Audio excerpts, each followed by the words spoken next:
नमस्कार, मैं हूं हरि सिंह। आप सभी का आपके अपने YouTube चैनल पर स्वागत करता हूं। आज हम लोग पंचायती राज व्यवस्था की चर्चा करेंगे, जो काफी महत्वपूर्ण टॉपिक है।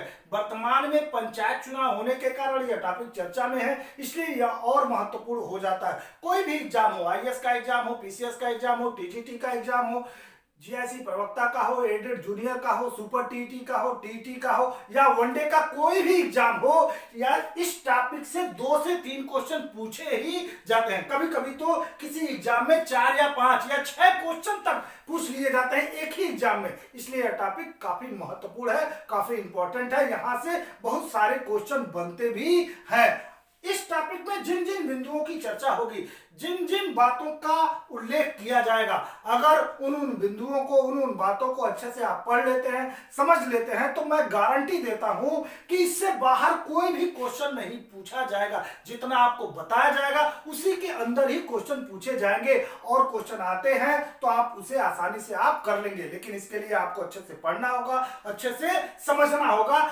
इस पंचायती राज व्यवस्था के 4 पार्ट होंगे, या 4 तरीके से हम इसे पढ़ेंगे। पहले पार्ट में हम पंचायती राज व्यवस्था के अर्थ की बात करेंगे, उसकी परिभाषा की बात करेंगे, किस सिद्धांत पर यह पंचायती राज व्यवस्था है उसकी बात करेंगे, इस पंचायती राज व्यवस्था का उद्देश्य क्या है, इसका इतिहास क्या है, अर्थात पंचायती राज व्यवस्था का विकास कैसे हुआ, कैसे इसे संवैधानिक दर्जा प्रदान किया गया, इन सब बातों की चर्चा करेंगे पहले पार्ट में। दूसरे पार्ट में हम ग्राम पंचायत की चर्चा करेंगे, जिसमें ग्राम क्या है, ग्राम सभा क्या है, ग्राम पंचायत क्या है, क्षेत्र पंचायत क्या है, जिला पंचायत क्या है, इनका गठन कैसे होता है, इनकी संरचना क्या है, प्रतिनिधियों का निर्वाचन कैसे होता है, आरक्षण की क्या व्यवस्था है, इनके अंदर क्या योग्यता होनी चाहिए, कार्यकाल क्या होता है, और इन पंचायतों के कार्य क्या है, इसको डिस्कस करेंगे। तीसरे पार्ट में इसी तरह हम नगर पंचायत की बात करेंगे कि नगर पंचायत है क्या, नगर पालिका क्या है, नगर निगम क्या है, इनका गठन कैसे होता है, इनकी संरचना क्या होगी, प्रतिनिधियों का चुनाव कैसे होगा, आरक्षण की क्या व्यवस्था होगी, कार्यकाल क्या होगा, और नगर पंचायतों के कार्य क्या है, इनकी चर्चा करेंगे हम तीसरे पार्ट में। चौथे पार्ट में इस पंचायतों से संबंधित, चाहे वो ग्राम पंचायत हो, चाहे वो नगर पंचायत हो, इन पंचायतों से संबंधित कुछ संवैधानिक संस्थाएं हैं, उनकी भी चर्चा करेंगे, जैसे राज्य वित्त आयोग, राज्य निर्वाचन आयोग, महानगर योजना समिति, जिला योजना समिति, इन सब बातों की चर्चा हम चौथे पार्ट में करेंगे। साथ साथ पंचायतों से संबंधित क्या समस्याएं हैं, उनका समाधान कैसे किया जाता है, इसकी भी हम उसी पार्ट में, चौथे पार्ट में चर्चा करेंगे। तो आइए पहले पार्ट की चर्चा करते हैं कि पंचायती राज का अर्थ क्या है, परिभाषा क्या है, उद्देश्य क्या है, सिद्धांत क्या है, इसका विकास कैसे हुआ, अर्थात इसे संवैधानिक दर्जा कैसे प्रदान किया गया। पंचायती राज व्यवस्था का पहले अर्थ समझते हैं। पंचायती राज व्यवस्था या पंचायती राज शब्द का अर्थ जो होता है, स्थानीय स्वशासन पद्धति से है। क्या है? स्थानीय स्वशासन पद्धति से है, अर्थात स्थानीय स्तर पर किस प्रकार का शासन हो रहा है, किस तरह का शासन किया जा रहा है, वही है स्थानीय स्वशासन। अर्थात स्थानीय स्तर पर स्वशासन की पद्धति को ही हम क्या बोलते हैं, पंचायती राज व्यवस्था कहते हैं। तो पंचायती राज व्यवस्था से तात्पर्य या पंचायती राज शब्द से अर्थ स्थानीय स्वशासन पद्धति से है, और यह स्थानीय स्वशासन पद्धति किसके द्वारा किया जाता है, तो जनता के द्वारा किया जाता है। इंपॉर्टेंट है, कई बार क्वेश्चन पूछा गया है कि पंचायती राज व्यवस्था या पंचायती राज शब्द का अर्थ क्या है, तो पंचायती राज शब्द का अर्थ है स्थानीय स्वशासन पद्धति से है, स्थानीय स्वशासन पद्धति से है, जिसमें शासकों प्रतिनिधियों और शासितों के बीच संबंध अपेक्षाकृत निचले स्तर तक होना चाहिए, अर्थात स्थानीय स्तर तक होना चाहिए। समझिएगा, पंचायती राज शब्द से अभिप्राय या पंचायती राज शब्द का अर्थ है स्थानीय स्वशासन पद्धति से है, अर्थात स्थानीय स्वशासन पद्धति से है, अर्थात स्थानीय स्तर पर किस प्रकार का शासन हो रहा है, जिसमें क्या होता है, शासकों, प्रतिनिधियों और शासितों के बीच संबंध, अपेक्षाकृत संबंध निचले स्तर तक होना चाहिए। शासक हैं, उनके कुछ प्रतिनिधि हैं और जिसके ऊपर शासन किया जा रहा है, अपेक्षाकृत संबंध निचले स्तर तक होना चाहिए। दूसरे शब्दों में अगर हम इसे परिभाषित करें तो पंचायती राज व्यवस्था से तात्पर्य स्थानीय स्तर पर जनता की समस्या और उनके समाधान में जनता की प्रत्यक्ष भागीदारी से है। स्थानीय स्तर पर क्या है, स्थानीय स्तर पर किसकी समस्या होती है, जनता की ही समस्या होती है। किसकी समस्या,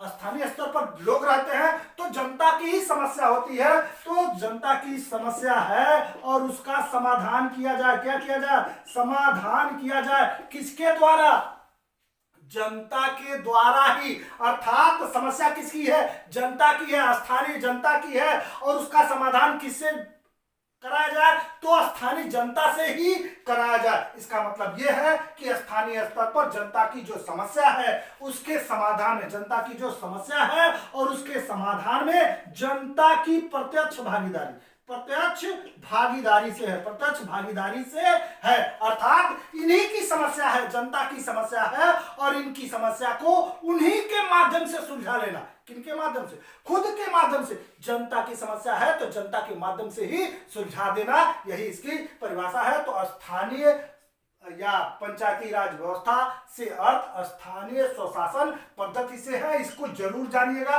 कई बार एग्जाम में पूछा गया है। दूसरा, आप परिभाषा करते हैं तो स्थानीय स्तर पर जनता की समस्या और उसके समाधान में जनता की प्रत्यक्ष भागीदारी से। जो समस्या है और उसके समाधान में किसकी भागीदारी से है, जनता की प्रत्यक्ष भागीदारी से है, अर्थात उन्हीं के माध्यम से उनकी समस्या को सुलझा देना है। अगर हम इसके सिद्धांत की बात करें, पंचायती राज व्यवस्था के सिद्धांत की बात करें तो आसान ही है और कई बार एग्जाम में पूछा भी गया है। पंचायती राज व्यवस्था जिस सिद्धांत पर आधारित है उसे कहते हैं लोकतांत्रिक विकेंद्रीकरण। अर्थात पंचायती राज व्यवस्था लोकतांत्रिक विकेंद्रीकरण के सिद्धांत पर, किसके सिद्धांत पर, लोकतांत्रिक विकेंद्रीकरण के सिद्धांत पर आधारित है। विकेंद्रीकरण से मतलब है कि शक्तियां क्या होती हैं, बटी होती हैं। शक्तियां क्या होती हैं, बटी होती हैं। और केंद्रीकरण से तात्पर्य क्या है, शक्तियां कहां होती हैं, किसी एक संस्था, एक केंद्र में समाहित होती है। तो पंचायती राज व्यवस्था जो जिस सिद्धांत पर आधारित है उसे हम कहते हैं लोकतांत्रिक विकेंद्रीकरण। कई बार एग्जाम में पूछा गया है कि पंचायती राज व्यवस्था किस सिद्धांत पर आधारित है, तो पंचायती राज व्यवस्था लोकतांत्रिक विकेंद्रीकरण के सिद्धांत पर आधारित है। और लोकतांत्रिक विकेंद्रीकरण से तात्पर्य या इसका अर्थ, लोकतांत्रिक विकेंद्रीकरण से तात्पर्य या इसका अर्थ पंचायती राज की स्थापना से है। ध्यान रखिए, इस लोकतांत्रिक विकेंद्रीकरण सिद्धांत या लोकतांत्रिक विकेंद्रीकरण से तात्पर्य पंचायती राज की स्थापना से ही है। किसकी स्थापना से है, पंचायती राज की स्थापना से है। और इस पंचायती राज्य को स्थानीय विकास की जिम्मेदारी सौंपी गई है। तो ये रहा पंचायती राज का अर्थ, परिभाषा और सिद्धांत। दो बातें जरूर याद रखिएगा। पंचायती राज का अर्थ होता है स्थानीय स्वशासन पद्धति से है। पंचायती राज की परिभाषा आप दे सकते हैं कि जनता की समस्या का जनता के समाधान में, जनता की समस्या तथा उसके समाधान में जनता की प्रत्यक्ष भागीदारी से है। यह किस सिद्धांत पर आधारित है, कई बार पूछा गया है, तो लोकतांत्रिक विकेंद्रीकरण के सिद्धांत पर आधारित है। और लोकतांत्रिक विकेंद्रीकरण का अर्थ है पंचायती राज की स्थापना और जिसे ग्रामीण विकास की जिम्मेदारी सौंपी गई है। किसे सौंपी गई है, स्थानीय विकास की या ग्रामीण विकास की, तो पंचायती राज संस्था को या पंचायती राज व्यवस्था को ग्रामीण विकास की जिम्मेदारी सौंपी गई। अगर हम इसके उद्देश्य की बात करें तो उद्देश्य भी महत्वपूर्ण है, कई बार एग्जाम में क्वेश्चन पूछे ही गए हैं। तो पहला उद्देश्य इसका यही है कि लोकतांत्रिक विकेंद्रीकरण को सुनिश्चित करना। विकेंद्रीकरण से तात्पर्य क्या है, शक्तियां क्या है, बटी हुई हैं। लोगों में क्या है, शक्तियां बटी हुई हैं। तो इसका पंचायती राज व्यवस्था का पहला उद्देश्य यही है कि लोकतांत्रिक विकेंद्रीकरण को सुनिश्चित किया जाए, अर्थात लोकतांत्रिक विकेंद्रीकरण को स्थापित किया जाए। दूसरा उसका उद्देश्य है स्थानीय विकास में जन भागीदारी को बढ़ावा दिया जाए, अर्थात स्थानीय विकास है लोगों की भागीदारी या जन भागीदारी को बढ़ावा दिया जाए। उनके लिए हम विकास कर रहे हैं, और उन्हीं के माध्यम से हम विकास करेंगे। इसका ये उद्देश्य है। स्थानीय विकास में जन भागीदारी को क्या करना, बढ़ावा देना। अगला है जन भागीदारी को बढ़ाकर विकास को निचले स्तर तक ले जाना, अर्थात स्थानीय विकास में जन भागीदारी को बढ़ाकर विकास में क्या करेंगे, जन भागीदारी को बढ़ाकर विकास को निचले स्तर तक अर्थात जमीनी स्तर पर ले जाना, लोकल स्तर पर ले जाना, इसका ये भी उद्देश्य है। अगला है स्थानीय विकास में लोगों की हिस्सेदारी सुनिश्चित करना, अर्थात स्थानीय विकास तभी होगा जब लोगों की हिस्सेदारी सुनिश्चित हो, सब लोगों का विकास हो और सबके माध्यम से हो, किसी एक व्यक्ति की जिम्मेदारी नहीं है। तो स्थानीय विकास में लोगों की हिस्सेदारी सुनिश्चित करना। अगला है लोगों को विकास मूलक प्रशासन में भाग लेना। लोगों को क्या, विकास मूलक, विकास मतलब स्थानीय विकास का जो प्रशासन है उसमें भाग लेने के लिए योग्य बनाना, अर्थात आप विकास में भागीदार हो सकें इसके लिए आपको योग्य बनाना इसका उद्देश्य है। अगला है ग्राम वासियों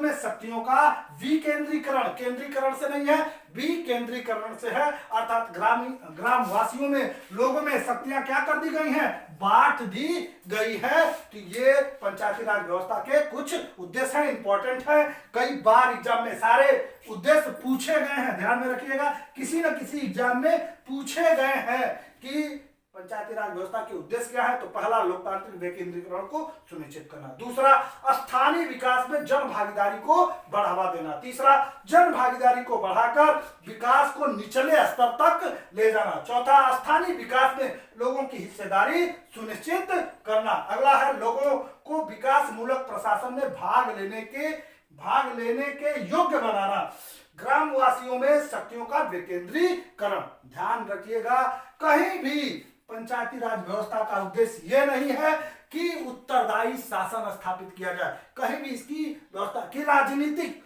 उत्तरदायित्व तो थोपा जाए, ये इसका उद्देश्य नहीं है। पंचायती राज व्यवस्था का यह भी उद्देश्य नहीं है कि क्या वित्तीय संग्रहण किया जाए, अर्थात धन इकट्ठा किया जाए, इसका उद्देश्य कदापि नहीं है। कि कार्य हो सकता है कि हम इधर उधर से धन इकट्ठा करें, चुंगी ले इकट्ठा कर सकते हैं, इसका कार्य हो सकता है, लेकिन उद्देश्य इसका नहीं है, अर्थात वित्तीय संग्रहण करना इनका उद्देश्य नहीं है। इनका उद्देश्य ये भी नहीं है, पंचायती राज व्यवस्था का उद्देश्य ये भी नहीं है कि आपको चुनाव लड़ने के लिए योग्य बनाया जाए, यह भी इसका उद्देश्य नहीं है। तो इससे भी आप ध्यान में रखिएगा, नकारात्मक में भी क्वेश्चन पूछ लिए जाते हैं। पहला यही है कि राजनीतिक उत्तरदायित्व तो नहीं है, वित्तीय संग्रहण नहीं होता, अर्थात धन को इकट्ठा नहीं किया जाता, इसका उद्देश्य ये नहीं है। कार्य हो सकता है लेकिन उद्देश्य नहीं है। चुनाव लड़ने के लिए योग्य बनाने का इनका कोई प्रशिक्षित देने का कोई उद्देश्य नहीं है। तो ये रहा पंचायती राज व्यवस्था के अर्थ, परिभाषा, सिद्धांत और उद्देश्य। एक बार फिर हम इंपॉर्टेंट बातों पे ध्यान देते हैं। पहला अर्थ क्या है, स्थानीय स्वशासन पद्धति से किस सिद्धांत पर आधारित है, तो लोकतांत्रिक विकेंद्रीकरण के सिद्धांत पर आधारित है, जिसका तात्पर्य क्या है, पंचायती राज की स्थापना से है। उद्देश्य जरूर याद रखिएगा, ये दो तो जरूर याद रखिएगा, लोकतांत्रिक विकेंद्रीकरण को सुनिश्चित करना इसका उद्देश्य है, दूसरा स्थानीय विकास में जन भागीदारी को बढ़ावा देना। अब आइए इतिहास की बात करें या पंचायती राज व्यवस्था का विकास कैसे हुआ इसकी चर्चा करते हैं। तो ये कोई नया कंसेप्ट नहीं है, पंचायती राज व्यवस्था कोई नई परिकल्पना नहीं है, नया सिद्धांत नहीं है, यह प्राचीन काल से चलता आ रहा है। प्राचीन काल से कहां से चलता आ रहा है, प्राचीन काल से चलता आ रहा है। अगर हम मौर्य काल की बात करें, प्राचीन काल में मौर्य काल की बात या मौर्य साम्राज्य की बात करें, मौर्य साम्राज्य की बात करें, मौर्य काल की बात करें, तो यहां भी ग्रामीण व्यवस्था विद्यमान थी। क्या थी, प्राचीन काल में भी यह पंचायती राज व्यवस्था या स्थानीय स्वशासन पद्धति विद्यमान थी। प्राचीन काल में अगर हम मौर्य काल की बात करें तो मौर्य काल में भी ग्रामीण व्यवस्था विद्यमान थी, और इस ग्रामीण व्यवस्था की सबसे छोटी इकाई क्या कहा जाता था, ग्राम कहा जाता था। सबसे छोटी इकाई मौर्य काल की सबसे छोटी ग्रामीण व्यवस्था की सबसे छोटी इकाई ग्राम कहलाता था, और इस ग्राम का जो शासक होता था उसे ग्रामिक कहा जाता था। और इससे जो बड़ी इकाई होती थी वो 5 या 10 गांवों का समूह होता था। 10 गांव का क्या समूह होता था, समूह होता था, और इस पे जो शासन करता था उसे गोप कहा जाता था। क्या कहा जाता था? गोप कहा जाता था। इससे ऊपर जो जो इकाई थी उसे जनपद कहा जाता था, जनपद कहा जाता था। और जनपद के 1/4 हिस्से पे जो शासन करता था उसे स्थानिक कहा जाता था, स्थानिक कहा जाता था।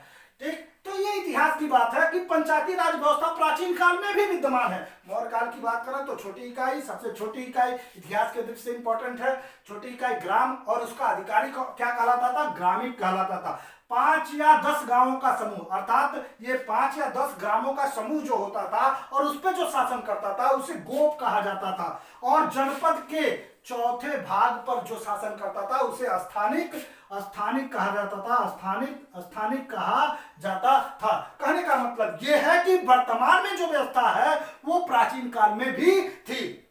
ग्राम आज भी है, ग्राम सभा है, क्षेत्र पंचायत है, कुछ ब्लॉक है, तो कुछ गांव का समूह को हम क्या कहते हैं? ब्लॉक कहते हैं। जनपद है तो जनपद भी है। कहने का मतलब यह है कि प्राचीन काल में भी यह व्यवस्था विद्यमान थी। अगर चोल काल की बात करें, चोल साम्राज्य, चोल काल की बात करें तो ग्रामीण व्यवस्था सबसे अच्छी व्यवस्था थी, और ये इसकी सबसे बड़ी विशेषता थी। चोल साम्राज्य की सबसे बड़ी विशेषता ग्रामीण स्वशासन था या स्थानीय स्वशासन था।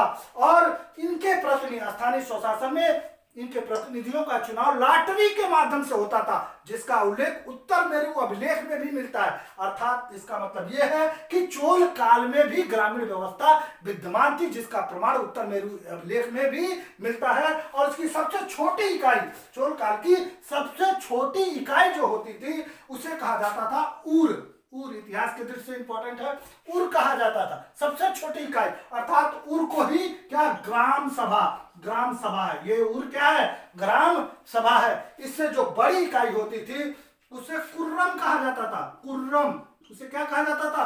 कुर्रम। अर्थात कुछ गांवों का या कुछ ऊर का समूह कुर्रम कहलाता था। क्या कहलाता था? कुर्रम कहलाता था। इससे जो बड़ी इकाई होती थी उसे नाडू कहा जाता था, नाडू, जिसे जिला कहा जाता है। वर्तमान में क्या कहा जाता है? जिला, नाडू कहा जाता था। इससे बड़ी इकाई बाल नाडू कहा जाता था, बाल नाडू कहा जाता था। और इससे बड़ा क्या मंडलम होता था,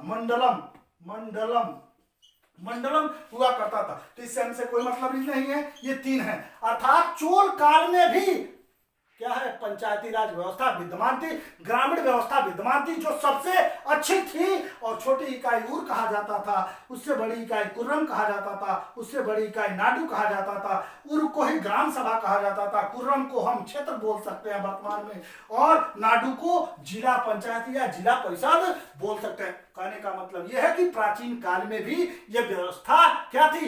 विद्यमान थी। अगर हम मध्यकाल की बात करें, मध्यकाल की बात करें तो मुगल काल आता है। मुगल काल में भी यह व्यवस्था क्या थी? विद्यमान थी। सबसे छोटी इकाई गांव कहलाता था। गांव के ऊपर क्या होता था? परगना होता था, परगना होता था। उससे ऊपर जिला हुआ करता था, और उसके ऊपर क्या कहा जाता था? प्रांत कहा जाता था, जिसे मुगल प्रांत भी कहा जाता है। वर्तमान में गांव भी है। परगना उस समय तहसील को कहा जाता था, तहसील को कहा जाता था, और जिला आज भी है। ठीक है, तो ये व्यवस्था मध्यकाल में भी विद्यमान थी। और गांव में 3 अधिकारी हुआ करते थे। पहले अधिकारी का नाम क्या था? मुकादम हुआ करता था। दूसरे अधिकारी का नाम पटवारी हुआ करता था। तीसरे अधिकारी का नाम चौधरी हुआ करता था। ध्यान रखिए, ये मुगल काल के 3 अधिकारी, ग्राम सभा के या गांव के 3 अधिकारी हुआ करते थे। मुकादम जो क्या करता था? गांवों की देखभाल करता था, या क्या करता था? देखभाल करता था। पटवारी क्या करता था? लगान वसूलता था। चौधरी क्या करता था? मुकदमों पर फैसला लेता था। ध्यान रखिएगा, एग्जाम में इतिहास की दृष्टि से ये सब पूछे जाते हैं। तो मुकादम का क्या है? गांव की देखभाल करता था। पटवारी लगान वसूलता था। चौधरी क्या करता था, मुकदमों की सुनवाई करता था या फैसला करता था। अर्थात मध्यकाल में, मुगल काल की बात करें तो मुगल काल में भी यह व्यवस्था विद्यमान थी। गांव, परगना, परगना जिसे तहसील वर्तमान में कहा जाता है, और उसके बाद जिला, और उसके ऊपर प्रांत हुआ करता था। हमें इन तीनों से मतलब है। और गांव में 3 अधिकारी, अर्थात ग्राम में 3 अधिकारी हुआ करते थे, जिसे मुकादम, पटवारी और चौधरी कहा जाता है। ये रहा प्राचीन काल और मध्यकाल की बात करें तो ये इतिहास की दृष्टि से काफी इंपॉर्टेंट है, ध्यान में जरूर रखिएगा। यहाँ मौर्य काल में सबसे छोटी इकाई ग्राम कहलाती थी, जिसका अधिकारी ग्रामीण कहलाता था। उससे बड़ी इकाई 5 या 10 गांव का समूह, जिस पर शासन गोप करता था। जनपद के 1/4 हिस्से पर शासन करने वाले को स्थानिक कहा जाता था। चोर काल सबसे अच्छी व्यवस्था, ग्रामीण व्यवस्था की सबसे अच्छी व्यवस्था थी चोल काल में, जिसकी सबसे छोटी इकाई उर कहलाती थी, जिसे ग्राम सभा ही कहा जाता था। उससे बड़ी इकाई कुर्रम, उससे बड़ी इकाई नाडु कहा, जिसे जिला कहा जाता है, बलनाडु, और मंडलम कहा जाता है, जिसे प्रांत कहा जाता है, प्रांत कहा जाता है। अगर मध्यकाल की बात करें तो गांव, परगना, जिला और प्रांत हुआ करता था। गांव के 3 अधिकारी, मुकादम, पटवारी, चौधरी, और चौथा अधिकारी भी होता था, जिसे चौकीदार कहा जाता था, जिसे क्या कहा जाता था, चौकीदार कहा जाता था। और ये गांव की सुरक्षा करता था। तो ये इतिहास की दृष्टि से क्या इंपॉर्टेंट है, कहने का मतलब ये है कि पंचायती राज व्यवस्था कोई नया कंसेप्ट नहीं है। प्राचीन काल में, मध्यकाल में भी ये व्यवस्था क्या थी, विद्यमान थी। अगर हम आधुनिक काल की बात करें, आगे आधुनिक काल की बात करें तो पंचायती राज व्यवस्था की शुरुआत लॉर्ड रिपन के कार्यकाल से देखने को मिलता है। ध्यान रखिए, इंपॉर्टेंट है, ये इतिहास के दृष्टि से इंपॉर्टेंट था। अब अगर हम आधुनिक काल की बात करें, प्राचीन काल हो गया, मध्यकाल हो गया, आधुनिक काल की बात करें तो लॉर्ड रिपन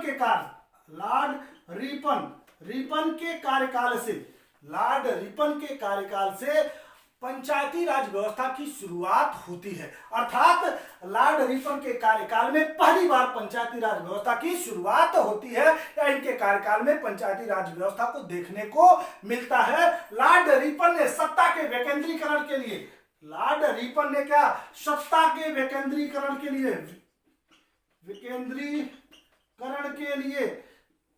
के विकेंद्रीकरण के लिए स्थानीय स्वशासन की शुरुआत की।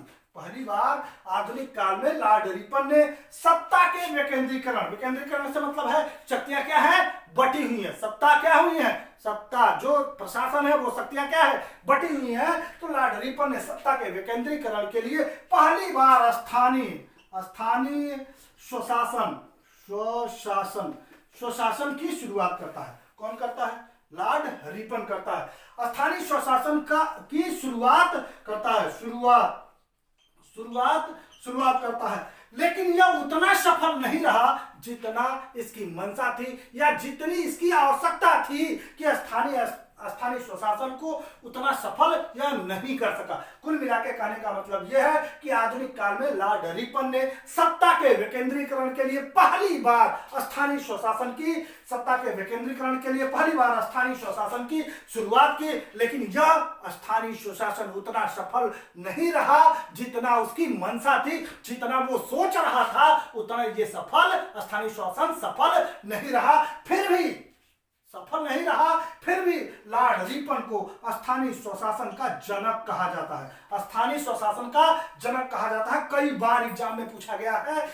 लॉर्ड रिपन ने पहली बार सत्ता के विकेंद्रीकरण के लिए स्थानीय स्वशासन की शुरुआत की, लेकिन वह उतना सफल नहीं रहा जितना उसकी मंशा थी, जितना उसकी मांग थी। फिर भी इन्होंने पहली बार स्थानीय स्वशासन की शुरुआत करने के कारण इन्हें स्थानीय स्वशासन का क्या कहा जाता है, जनक कहा जाता है। ठीक है, तो कई बार ये एग्जाम में पूछा गया है, ध्यान में जरूर रखिएगा। क्यों ही इन्हें स्थानीय स्वशासन का जनक कहा जाता है, क्योंकि इन्होंने आधुनिक काल में इसकी पहली बार शुरुआत की थी। तो लॉर्ड रिपन क्या है, स्थानीय स्वशासन का जनक है, पिता है। इसके बाद 1906 में हाब हाउस कमेटी गठित हुई। 1907 में शाही आयोग बना। शाही आयोग बना। ये भी सत्ता के विकेंद्रीकरण के लिए ही था, लेकिन यह इसका भी कोई परिणाम नहीं निकला। पहली बार लॉर्ड रिपन ने शुरू किया, फिर 1906 में शाही हाउस कमेटी, 1907 में शाही आयोग बना, इसका भी कोई परिणाम नहीं निकला। 1919 के अधिनियम में 1919 का अधिनियम आप जानते ही हैं। 1919 के अधिनियम में 1919 के अधिनियम में या 1919 के भारत शासन अधिनियम में इस पंचायती राज्य को राज्य सूची में बनाए रखा, राज्य सूची में रखा गया और राज्य सूची के हस्तांतरित विषय में हस्तांतरित विषय में रखा गया। अर्थात कहें तो 1919 के अधिनियम में पंचायती राज व्यवस्था को राज्य सूची के हस्तांतरित विषय में रखा गया, जो बेहद कमजोर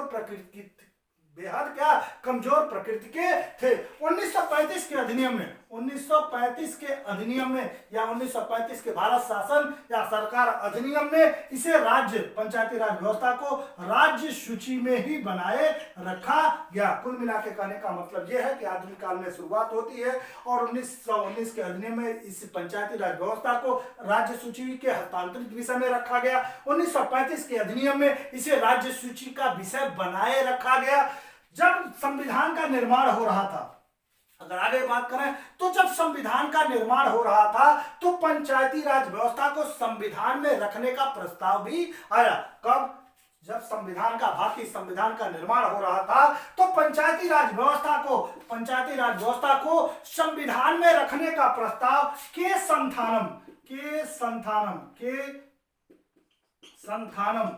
संथानम महोदय ने 22 नवंबर 1949 को संविधान सभा की बैठक में प्रस्ताव पेश किया। के संथानम ने, संविधान का जब निर्माण हो रहा था तो के संथानम ने पंचायती राज व्यवस्था को संविधान में रखने के लिए प्रस्ताव पेश किया। कब पेश किया? 22 नवंबर 1949 को संविधान सभा की बैठक में पेश किया और संविधान सभा ने इनके प्रस्ताव को मान लिया, अर्थात पास कर दिया और भारतीय संविधान के भाग 4 में, भारतीय संविधान के भाग 4 के अनुच्छेद 40 में पंचायती राज व्यवस्था या पंचायती राज के गठन की बात की गई, जो राज्यों के इच्छा पर निर्भर करता है, अर्थात इसे न्यायालय द्वारा लागू नहीं कराया जा सकता था। कुल मिला के कहने का मतलब यह है कि जब संविधान का निर्माण हो रहा था उस समय पंचायती राज व्यवस्था को संविधान में रखने का प्रस्ताव या संविधान में पंचायती राज व्यवस्था को रखा जाए, इसका प्रस्ताव के संथानम महोदय ने संविधान सभा की बैठक में 22 नवंबर 1949 को प्रस्ताव पेश किया और संविधान सभा ने उसे मान लिया और पंचायती राज व्यवस्था को भारतीय संविधान में स्थान दिया गया। भारतीय संविधान के भाग 4 के अनुच्छेद 40 में पंचायतों के गठन की बात की गई, जो राज्यों के इच्छा पर निर्भर करता है, अर्थात न्यायालय द्वारा इसे लागू नहीं कराया जा सकता। ये रहा संविधान लागू होने से पहले की बात।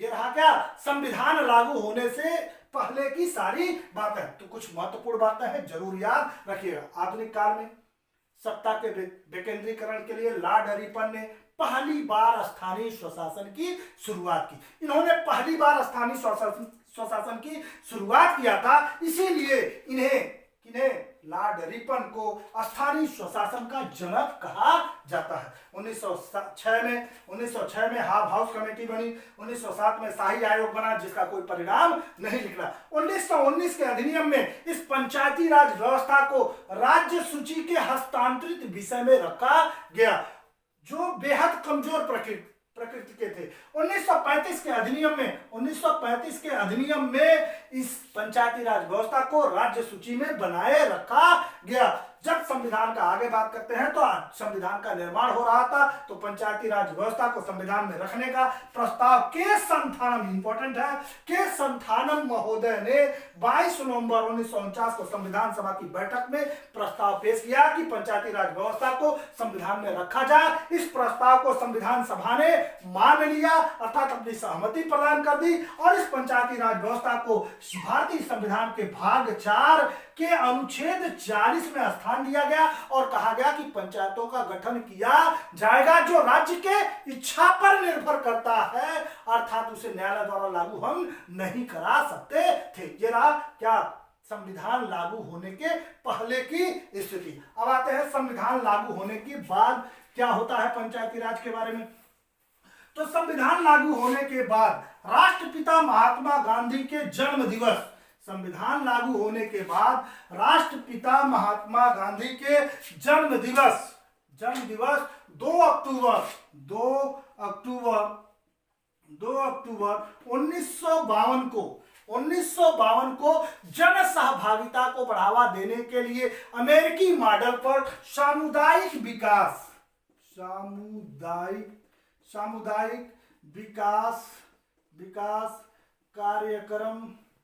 कार्यक्रम की शुरुआत की गई। सामुदायिक विकास कार्यक्रम की शुरुआत की गई कब? संविधान लागू होने के बाद। कब?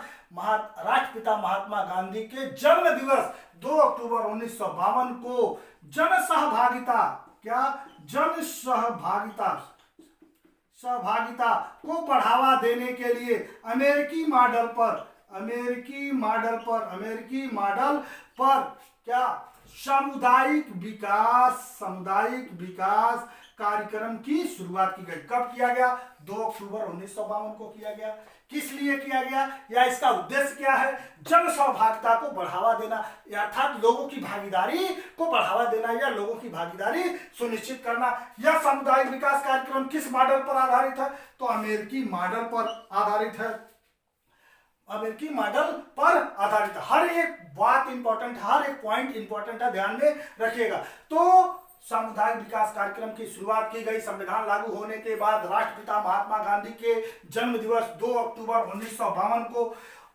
किस लिए? जन सहभागिता को प्रोत्साहित करने के लिए। यह मॉडल किस पर आधारित है? अमेरिकी मॉडल पर आधारित है, अर्थात इसी तरह का मॉडल अमेरिका में चल रहा था तो उसी मॉडल को अपने यहाँ स्थापित कर दिया गया। और यह मॉडल या सामुदायिक विकास कार्यक्रम पूरी तरह क्या रहा? असफल रहा। कुल मिलाकर कहने का मतलब ये रहा कि संविधान लागू होने के बाद सामुदायिक विकास कार्यक्रम की शुरुआत की गई, लेकिन यह कार्यक्रम पूरी तरह क्या रहा? असफल रहा। यह कार्यक्रम पूरी तरह असफल रहा। क्या रहा?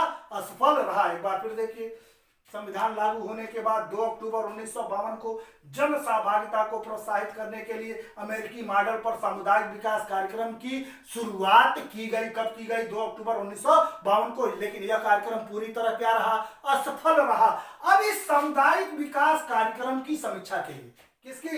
इस सामुदायिक विकास कार्यक्रम की समीक्षा के लिए जनवरी 1957 में बलवंत राय मेहता समिति का गठन किया गया। बलवंत राय मेहता किसकी समीक्षा के लिए? जो असफल रहा, कौन सा असफल रहा? सामुदायिक विकास कार्यक्रम की समीक्षा के लिए बलवंत राय जनवरी 1957 को बलवंत राय मेहता समिति का गठन किया गया। गठन किया गया कब? जनवरी 1957। किस लिए गठन किया गया? सामुदायिक विकास कार्यक्रम की समीक्षा के लिए। इन्होंने अपनी रिपोर्ट दी नवंबर 1957 को। अपनी रिपोर्ट दी क्या? नवंबर 1957 में, जिसमें निम्नलिखित बातें कही या निम्नलिखित सिफारिशें की। पहला कि पंचायतों को त्रिस्तरीय बना दिया जाए। पंचायतों के क्या किया जाए? त्रिस्तरीय बना दिया जाए, या ग्राम पंचायतों को त्रिस्तरीय बना दिया जाए या पंचायतों को त्रिस्तरीय बना दिया जाए। पहला क्या होगा? ग्राम पंचायत होगा, दूसरा क्या होगा? क्षेत्र पंचायत होगा, तीसरा क्या होगा? जिला पंचायत होगा। तो पंचायतों को क्या कर दिया जाए? त्रिस्तरीय बना दिया जाए। किसने कहा? बलवंत राय मेहता समिति ने सिफारिश की कि पंचायतों को क्या किया जाए? त्रिस्तरीय बना दिया जाए। इंपॉर्टेंट है, कई बार एग्जाम में पूछा गया है। दूसरा इन्होंने कहा कि लोकतांत्रिक विकेंद्रीकरण पर आधारित। किस पे आधारित? लोकतांत्रिक विकेंद्रीकरण पर आधारित। लोकतांत्रिक विकेंद्रीकरण पर आधारित पंचायती राज व्यवस्था, पंचायती राज व्यवस्था को क्या कर दिया जाए, लागू कर दिया जाए। पंचायती राज व्यवस्था को क्या कर दिया जाए, लागू कर दिया जाए। कुल मिला के कहने का मतलब यह है कि बलवंत राय मेहता समिति का गठन हुआ जनवरी 1957 में। किसकी समीक्षा के लिए, सामुदायिक विकास कार्यक्रम की समीक्षा के लिए। इन्होंने अपनी रिपोर्ट दी नवंबर 1957 को। सब इंपॉर्टेंट है। अपनी रिपोर्ट में कहा या अपनी सिफारिश की, अपनी बात कही, जिसमें पहली बात यह थी कि पंचायतों को त्रिस्तरीय बना दिया जाए। त्रिस्तरीय बना दिया जाए। किस तरह का, ग्राम पंचायत, ग्राम स्तर पर ग्राम पंचायत हो, क्षेत्र स्तर पर क्षेत्र अर्थात ब्लॉक स्तर पर क्षेत्र पंचायत हो, जिला स्तर पर जिला पंचायत हो। तो ग्राम पंचायतों को या पंचायतों को क्या कर दिया जाए, त्रिस्तरीय बना दिया जाए। दूसरा, लोकतांत्रिक विकेंद्रीकरण पर आधारित, लोकतांत्रिक विकेंद्रीकरण पर आधारित पंचायती राज व्यवस्था को लागू कर दिया जाए। यह भी इंपॉर्टेंट है। लोकतांत्रिक विकेंद्रीकरण पर आधारित पंचायती राज व्यवस्था को क्या कर दिया जाए, लागू कर दिया जाए। तो महत्वपूर्ण दो बातें, इसमें 3 पॉइंट बनते हैं, तीनों एग्जाम में पूछे गए हैं कि बलवंत राय मेहता समिति ने क्या सिफारिशें की, क्या बातें कही। तो पंचायतों को त्रिस्तरीय बना दिया जाए। दूसरा, लोकतांत्रिक विकेंद्रीकरण पर आधारित पंचायती राज व्यवस्था को लागू किया जाए। कुल मिला यहाँ 2 प्रश्न बन सकते हैं कि लोकतांत्रिक विकेंद्रीकरण को लागू करने की बात किसने कही, तो बलवंत राय मेहता समिति ने कही। पंचायती राज व्यवस्था को लागू करने की बात किसने कही, तो बलवंत राय मेहता समिति ने कही। कभी कभी ध्यान रखिएगा, बी.आर. मेहता शॉर्टकट नाम लिख दिया जाता है तो कंफ्यूजन नहीं होना है। बी.आर. मेहता से मतलब बलवंत राय मेहता से है। और इस समिति ने 3 बातें, पंचायतों को त्रिस्तरीय बना दिया जाए, लोकतांत्रिक विकेंद्रीकरण को लागू किया जाए, पंचायती राज व्यवस्था को क्या कर दिया जाए, लागू कर दिया जाए। और इसी समिति के सिफारिश पर, किस समिति के, इस बलवंत राय मेहता या बी.आर. मेहता समिति के सिफारिश पर भारत में पहली बार पंचायती राज व्यवस्था को क्या कर दिया गया, लागू कर दिया गया। क्या कर दिया गया, लागू कर दिया गया। किस समिति के सिफारिश पर, बलवंत राय मेहता समिति के सिफारिश पर भारत में या क्या स्थानीय स्तर पर पंचायती राज व्यवस्था को क्या कर दिया गया, लागू कर दिया गया। इसीलिए बलवंत राय मेहता को या बी.आर. मेहता को इस पंचायती राज व्यवस्था का शिल्पी या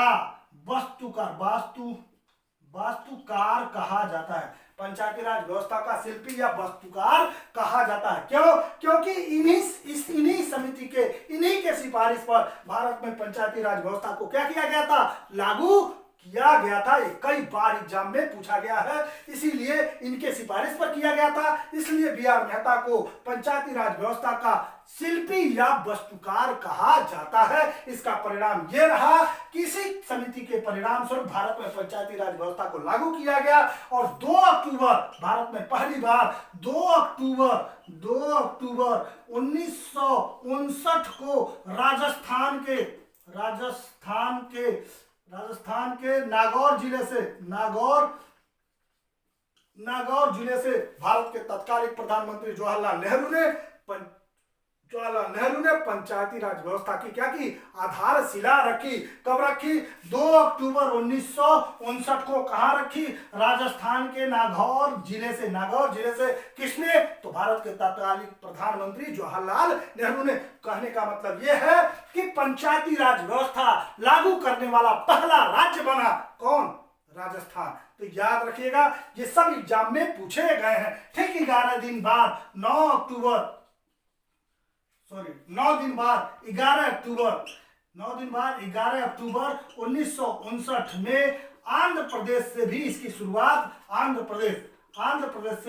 शुरुआत की गई। और तत्कालीन प्रधानमंत्री जवाहरलाल नेहरू ने ही इसकी शुरुआत की। कहने का मतलब यह है कि संविधान लागू होने के बाद, ध्यान रखिएगा सारी बातें इंपॉर्टेंट है, संविधान लागू होने के बाद सामुदायिक विकास कार्यक्रम की शुरुआत की गई। कब, 2 अक्टूबर 1952 को। उद्देश्य क्या था, जन सहभागिता को बढ़ावा देना। यह कार्यक्रम किस पर आधारित है, अमेरिकी मॉडल पर आधारित है।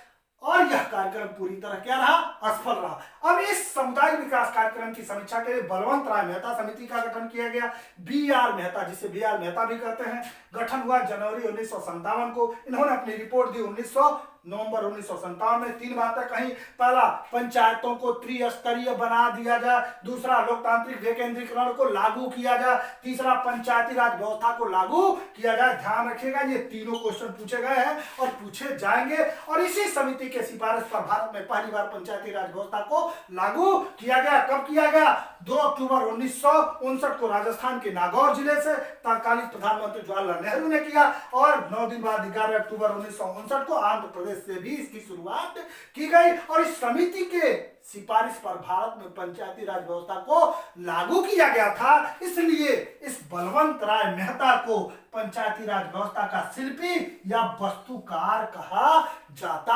है। यहां तक समझ में आया? आगे बढ़े। इसके बाद और समितियों का गठन किया, जैसे 1963 में के संथालन समिति का गठन किया गया, 1965 में सादिक अली समिति का गठन किया गया, लेकिन उसका कोई निष्कर्ष नहीं निकला, कोई सफलता नहीं मिली। उसके बाद 1977 में जनता पार्टी की सरकार बनती है और जनता पार्टी ने ग्राम पंचायत की समीक्षा के लिए अशोक मेहता समिति का गठन किया। अशोक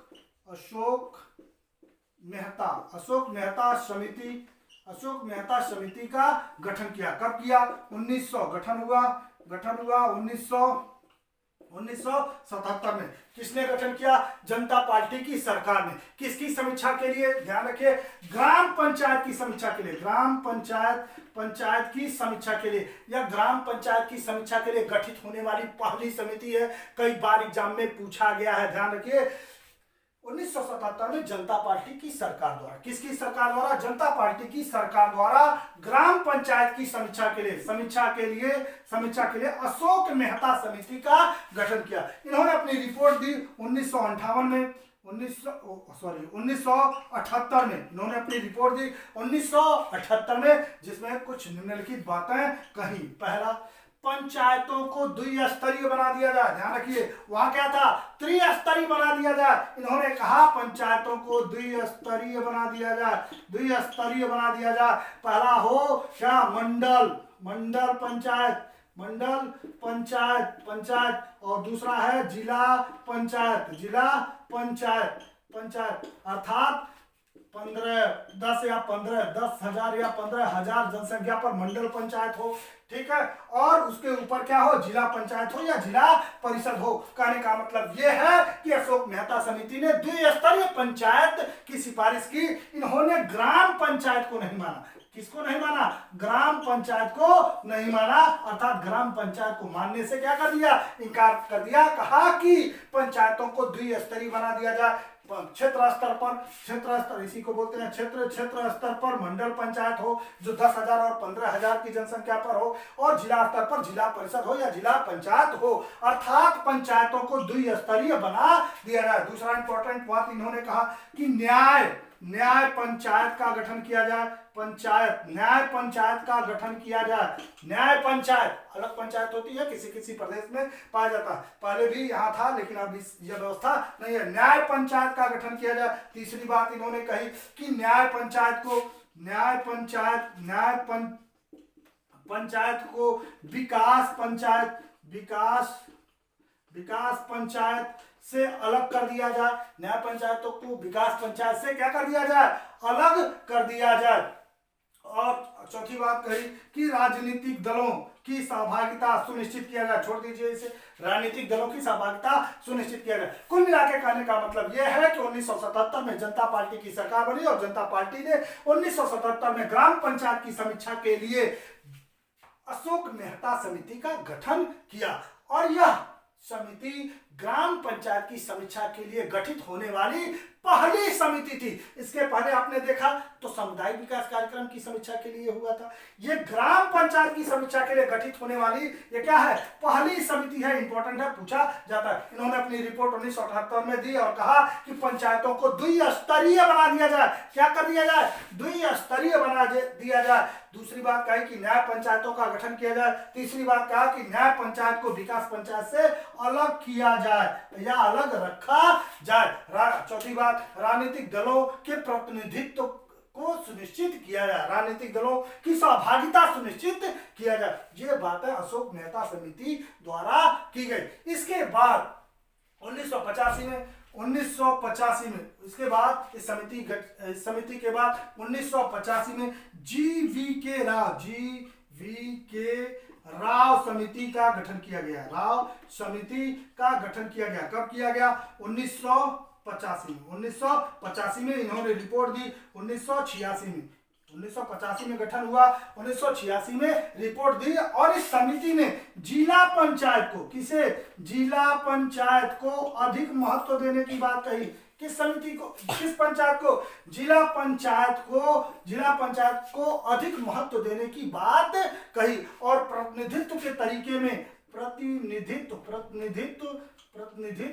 तरीके में सुधार लाने की बात कई। दोनों इंपॉर्टेंट है, ध्यान में रखिएगा। अर्थात योजना आयोग की सिफारिश पर 1985 में जी.वी.के. राव समिति, ध्यान रखिएगा, ये अलग मत लिखिएगा, जी.वी.के. राव समिति का गठन किया गया और इन्होंने रिपोर्ट दी 1986 में और कहा कि जिला पंचायत को अधिक मजबूत किया जाए। किसे मजबूत किया जाए? जिला पंचायत को अधिक मजबूत किया जाए और प्रतिनिधित्व के तरीके में सुधार किया जाए। पीछे देखते हैं तो बलवंत राय मेहता समिति ने कहा त्रिस्तरीय होना चाहिए, अशोक मेहता समिति ने कहा द्विस्तरीय होना चाहिए और ये कह रहे हैं, जी.वी.के. राव समिति कह रही है कि जिला पंचायत को अधिक महत्व दिया जाए। वो कह रहे हैं 2-3 को दिया जाए, ये कह रहे हैं 2 को दिया जाए और ये कह रहे हैं जिला पंचायत को अधिक सशक्त बनाया जाए, मजबूत किया जाए। इसके बाद 1986 में एल.एम. सिंघवी समिति का गठन किया गया। राजीव गांधी की सरकार द्वारा 1986 में एल.एम. सिंघवी, लक्ष्मीमल सिंघवी समिति का गठन किया गया। कब किया गया? 1986 में एल.एम.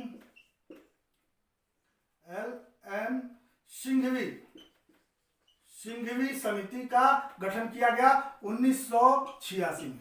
इन्होंने रिपोर्ट दी 1986 में। किस सरकार द्वारा गठित किया गया? राजीव गांधी की सरकार द्वारा। किस लिए किया गया था? राजीव गांधी की सरकार द्वारा एल.एम. सिंघवी समिति का गठन किया गया 1986 में कि कैसे पंचायती राज व्यवस्था में सुधार लिया जाए, इसका पुनरुत्थान कैसे किया जाए, इसकी समीक्षा के लिए एल.एम. सिंघवी समिति का गठन किया गया राजीव गांधी की सरकार द्वारा 1986 में। इन्होंने अपनी रिपोर्ट दी, 1986 में ही रिपोर्ट दी और कहा कि पंचायतों को क्या किया जाए? संवैधानिक दर्जा दिया जाए, संवैधानिक दर्जा प्रदान किया जाए। पंचायतों का क्या किया जाए? संवैधानिक दर्जा प्रदान किया जाए। पहली बार आया एल.एम. सिंघवी समिति के सिफारिश पर एल.एम. सिंघवी ने सिफारिश की या अपनी बात कही कि पंचायतों को क्या किया जाए? संवैधानिक दर्जा प्रदान किया जाए। दूसरा, स्थानीय स्वशासन को स्थापित किया जाए। स्थानीय स्वशासन को स्थापित किया जाए। तीसरी बात, पंचायती राज व्यवस्था का पुनरुत्थान किया जाए। चौथी बात, पंचायतों का चुनाव गैर दलीय प्रणाली पर किया जाए। तो ये 3-4 बातें थी जो एल.एम. सिंघवी ने कहीं महत्वपूर्ण सिफारिश किया कि पंचायतों को संवैधानिक दर्जा प्रदान किया जाए। ध्यान रखिएगा, आता है कई बार एग्जाम में पूछा गया है कि किस समिति के सिफारिश पर पंचायतों को संवैधानिक दर्जा प्रदान किया गया। तो एल.एम. सिंघवी समिति के सिफारिश पर पंचायतों को संवैधानिक दर्जा प्रदान किया गया। तो इन्होंने सिफारिश की, पहला संवैधानिक दर्जा प्रदान किया गया, स्थानीय स्वशासन को स्थापित किया जाए, पंचायती राज व्यवस्था का पुनरुत्थान किया जाए। ठीक है। अगला, पंचायतों का जो चुनाव हो वो गैर दलीय प्रणाली के आधार पर हो, अर्थात राजनीतिक दल इस पंचायत चुनाव में शामिल न हो। इसके बाद 1988 में पी.के. थुंगन समिति का गठन किया गया। पी.के. थुंगन समिति का गठन किया गया 1988 में। पी.के. थुंगन समिति का गठन किया गया। पी के थूक देना, कैसे याद रहेगा, पी के थूक देना। पी के थुंगन समिति का गठन किया गया 1988 में। इस समिति ने भी अपनी रिपोर्ट दी 1988 में और कहा कि पंचायतों को क्या किया जाए, पंचायतों को संवैधानिक दर्जा प्रदान किया जाए। अर्थात पी के थुंगन समिति ने भी पंचायतों को संवैधानिक दर्जा प्रदान करने की सिफारिश की। इसके बाद कांग्रेस ने गाडगिल समिति का गठन किया, इंपॉर्टेंट नहीं है, ऐसे ही जान लीजिए। इसके बाद कांग्रेस ने 1988 में गाडगिल समिति का गठन किया और गाडगिल समिति ने भी अपनी रिपोर्ट में कहा कि पंचायतों को संवैधानिक दर्जा प्रदान किया जाए। अब प्रश्न उठा कि संवैधानिक दर्जा कैसे प्रदान किया जाए, कैसे पंचायतों को संवैधानिक दर्जा प्रदान किया गया। तो राजीव गांधी ने पहली बार राजीव गांधी ने पंचायतों को संवैधानिक दर्जा प्रदान करने का प्रयास किया। अर्थात तो सोचा कि पंचायतों को संवैधानिक दर्जा दिया जाए और इसके लिए लोकसभा में 1989 में राजीव गांधी की सरकार द्वारा लोकसभा में प्रस्ताव लाया गया, लोकसभा ने पास किया, लेकिन राज्यसभा ने इसे पास नहीं किया और प्रस्ताव ये फेल हो गया। फिर बीपी सिंह ने भी पंचायतों को संवैधानिक दर्जा देने की बात की और उन्होंने भी प्रयास किया। 1990 में बीपी सिंह की सरकार बनी और उन्होंने लोकसभा में प्रस्ताव लाया। कुछ दिन के बाद इनकी सरकार चली गई। मंडल और कमंडल के चक्कर में कहा जाता है कि बीपी सिंह की सरकार चली गई और वो पंचायती राज को संवैधानिक दर्जा नहीं दिला पाए। इसके बाद पीवी नरसिम्हा राव की सरकार बनी 1992 में पीवी नरसिम्हा राव ने पंचायती राज को संवैधानिक दर्जा दिलाने में सफल रहे। ध्यान रखिएगा, ये भी क्वेश्चन बन सकता है, इंटरव्यू में पूछा जा सकता है कि पंचायती राज को संवैधानिक दर्जा प्रदान करने की सोच किसकी थी, तो राजीव गांधी की थी। किसकी थी, राजीव गांधी की थी, लेकिन वह उसमें सफल नहीं हो पाए। फिर वीपी सिंह ने भी प्रयास किया, फिर पीवी नरसिम्हा राव की सरकार बनी और उन्होंने पंचायती राज को संवैधानिक दर्जा प्रदान करवाया। कैसे, 73वें और 74वें संविधान संशोधन के माध्यम से। कुल कहने का मतलब यह है कि एल.एम. सिंघवी समिति के सिफारिश पर और पी के थुंगन समिति के सिफारिश पर पहली बार किसने संवैधानिक दर्जा प्रदान करने की बात कही, तो एल.एम. सिंघवी। दूसरी बार किसने, पी के थुंगन। कुल मिला के एल.एम. सिंघवी और पी के थुंगन समिति के सिफारिश पर पंचायतों को क्या, संवैधानिक दर्जा प्रदान किया गया। पंचायतों को क्या किया गया, संवैधानिक दर्जा प्रदान किया गया। कई बार एग्जाम में पूछा गया है, तो ध्यान रखिए, अगर एल.एम. सिंघवी और पी के थुंगन दोनों हो ऑप्शन में तो पहले आपको एल.एम. सिंघवी ही लगाना है। अगर वो ऑप्शन में नहीं है तब आप पी के थुंगन लगाएंगे। अगर पूछा गया क्वेश्चन कि किस समिति के सिफारिश पर पंचायतों को संवैधानिक दर्जा दिया गया, तो क्या लगाना है, पहले नंबर पे एल.एम. सिंघवी समिति के सिफारिश पर पंचायतों को संवैधानिक दर्जा दिया गया। अगर वो ऑप्शन में नहीं है तो पी के थुंगन समिति आप लगाएंगे। तो एल.एम. सिंघवी और पी के थुंगन समिति के सिफारिश पर पंचायतों को संवैधानिक दर्जा प्रदान किया गया। 73वें संविधान संशोधन अधिनियम 1992 द्वारा ग्राम पंचायत को और 74वें संविधान संशोधन अधिनियम 1992 द्वारा नगर पंचायत को संवैधानिक दर्जा प्रदान किया गया। किस संशोधन द्वारा, ध्यान रखिए, पूछा जाता है कई बार। 73वें संविधान संशोधन द्वारा ग्राम पंचायत को, 1992 द्वारा ग्राम पंचायत को और 74वें संविधान संशोधन 1992 द्वारा नगर पंचायत को, ये ग्राम पंचायत है, ये नगर पंचायत को संवैधानिक दर्जा प्रदान किया गया। कई बार एग्जाम में पूछा गया है। तो 73वें द्वारा ग्राम पंचायत को और 74वें द्वारा नगर पंचायत को संवैधानिक दर्जा प्रदान किया गया। संवैधानिक दर्जा प्रदान किया गया। इस संशोधन को अर्थात 73वें और 74वें संविधान संशोधन अधिनियम 1992 1992 को राष्ट्रपति ने तत्कालिक राष्ट्रपति डॉक्टर शंकर दयाल शर्मा ने इन संशोधनों को अपनी सहमति 20 अप्रैल 1993 को दे दी। अर्थात अधिनियम किस कब का है? 92। प्रस्ताव कब आया? 92 में आया, लेकिन सहमति मिली 1993 में। अर्थात 73वें और 74वें संविधान संशोधन अधिनियम 1992 को राष्ट्रपति ने 20 अप्रैल 1993 को अपनी सहमति प्रदान कर दी, अर्थात सिग्नेचर कर दिया। किस पे?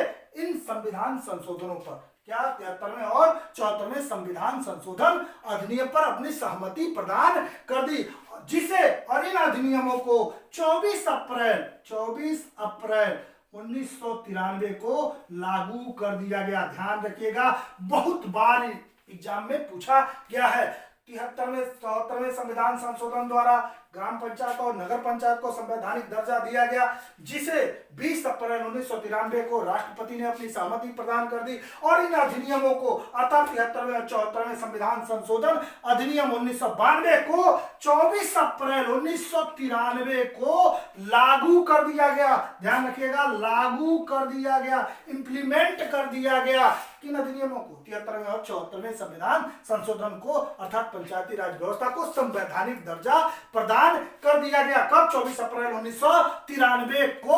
और इसी डेट को आप वर्तमान में क्या मनाते हैं? पंचायती राज दिवस के रूप में आप मनाते हैं। कई बार एग्जाम में पूछा गया है, तो ध्यान रखिए। 73वें 74वें संविधान संशोधन द्वारा ग्राम पंचायत नगर पंचायत को संवैधानिक दर्जा दिया गया। इसे राष्ट्रपति ने अपनी सहमति प्रदान की 20 अप्रैल 1993 को, और इस अधिनियमों को लागू किया गया 24 अप्रैल 1993 को। अधिनियम है 92 का, बहुत कंफ्यूजन रहता है लोगों को। अधिनियम है 92 का और लागू किया गया कब? 93 में, 1993 में इसे लागू किया गया। कब? 24 अप्रैल 1993 को। और इस 24 अप्रैल को पंचायती राज दिवस के रूप में आप मनाते हैं। पंचायती राज दिवस के रूप में आप मनाते हैं। और एक क्वेश्चन और बनते हैं, 2-4 क्वेश्चन और बनते हैं कि जब पंचायतों को या नगर पंचायत, ग्राम पंचायत को संवैधानिक दर्जा प्रदान किया गया, अर्थात 73वें और 74वें संविधान संशोधन को लागू किया गया, उस समय पीएम कौन था? पीएम कौन था? तो पीवी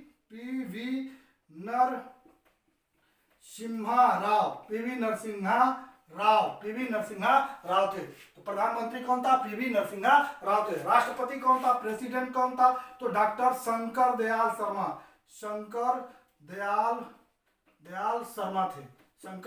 शर्मा थे। तो संवैधानिक दर्जा जब प्रदान किया गया, उस समय प्रधानमंत्री कौन? पीवी नरसिम्हा राव। कई बार एग्जाम में पूछा गया है। उस समय राष्ट्रपति कौन थे? तो डॉक्टर शंकर दयाल शर्मा। ध्यान रखिए, सोच किसकी थी संवैधानिक दर्जा दिलाने की? राजीव गांधी की, लेकिन उसे सफलता पाया, संवैधानिक दर्जा दिलाया किसने? पीवी नरसिम्हा राव ने। एक क्वेश्चन और बनता है, इस संवैधानिक दर्जा प्रदान होने के बाद पहली बार चुनाव मध्य प्रदेश में हुआ। पहली बार चुनाव कहां हुआ? मध्य प्रदेश में हुआ। अर्थात 73वें और 74वें संविधान संशोधन लागू होने के बाद पहली बार चुनाव मध्य प्रदेश राज्य में हुआ। अर्थात संवैधानिक दर्जा के आधार पर चुनाव करने वाला राज्य कौन बना? मध्य प्रदेश। कब? 1993 में। आगे चलकर कर्नाटक में भी चुनाव कराया गया। ये रहा पंचायती राज व्यवस्था का अर्थ, परिभाषा, सिद्धांत, उद्देश्य, इतिहास, प्राचीन काल में, मध्यकाल में, आधुनिक काल में, और कैसे संवैधानिक दर्जा प्रदान किया गया। कुछ समितियां हैं वो इंपॉर्टेंट है, जो एग्जाम में पूछे जाते हैं, ध्यान में जरूर रखिएगा। जैसे बलवंत राय मेहता सामुदायिक विकास कार्यक्रम की समीक्षा के लिए बलवंत राय मेहता समिति, फिर अशोक मेहता समिति ग्राम पंचायत की समीक्षा के लिए गठित हुई थी, फिर GBK राव समिति, फिर LM सिंघवी समिति, फिर PK थुंगन समिति, और LM सिंघवी और PK थुंगन समिति के सिफारिश पर इस पंचायतों को संवैधानिक दर्जा प्रदान किया गया। 73वें संविधान संशोधन द्वारा ग्राम पंचायत, 74वें संविधान संशोधन द्वारा नगर पंचायत को संवैधानिक दर्जा प्रदान किया गया, और जिसे लागू कर दिया गया 24 अप्रैल 1993 को। ये सब बातें आप समझ लिए होंगे, मैं आशा करता हूं। दोस्तों, अगर ये वीडियो या लेक्चर अच्छा लगा हो तो लाइक शेयर जरूर करिए, कमेंट भी करिए, बेल आइकन को दबाइए जिससे लेटेस्ट वीडियो की जानकारी आपको मिल सके। लेक्चर में हम ग्राम पंचायत की चर्चा करेंगे कि ग्राम पंचायत होता क्या है, इसका गठन क्या है, संरचना क्या है, इनका कार्य क्या है, इन सब बातों की चर्चा करेंगे। अब ये अलग अलग टॉपिक होगा, ग्राम पंचायत अलग पढ़ेंगे हम लोग और नगर पंचायत को अलग पढ़ेंगे। बहुत बहुत धन्यवाद।